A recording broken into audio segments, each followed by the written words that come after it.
asalaamaaleykum mbokk yi ginnaaw bu ñu sante yàlla julli ci Yonent bi sallallahu alayhi wa sallam ñu leen di nuyu leen ñaanal jàmm. ñu ngi massawu mbokk yi nga xam ni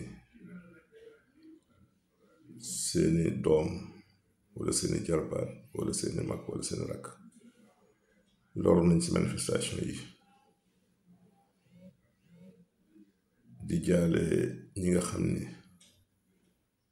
am na ñu ci ñàkk ñu leen di jaale tey ñaan yàlla ñooñoo ci génn àddina yàlla xare leen àjjana.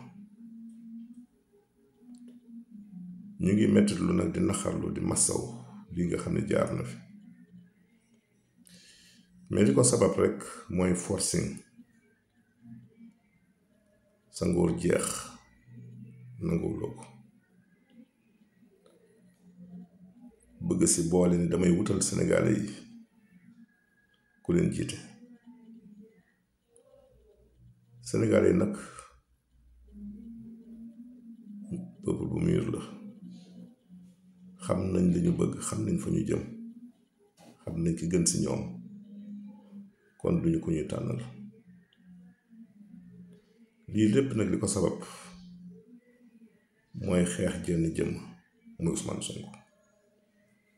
waaye nag loolu def naa ne peine perdue lay doon li na tubaab naan peine perdue moom lay doon ndax Ousmane yàlla da ko defar préparé ko waajal ko te am nañ yaakaar ne si kàttanu yàlla incha allah rabbi day gaaw wala day yeex waaye mbir loo xam day mujj. kon li gën nag mooy rafetal ko jarul lu ñaaw ndax peuple bi moom dafa am loo xamante ni duñu ko négocier. seen liberté, seen dignité, seen ngor kooku Sénégal du ko négocier. kon nag nañu nangu dogal te xam ni jeex na ndax Ousmane bu sampoo ñu wuy si ko, bu sampee keneen ñu wuy si ko. kon lii yëpp jarul coono gudul jël la rek. kon nañu xam ni li si naan afaga mooy jeex na nañu si génn bu rafet ndax mi ngi bëgg a ñaaw.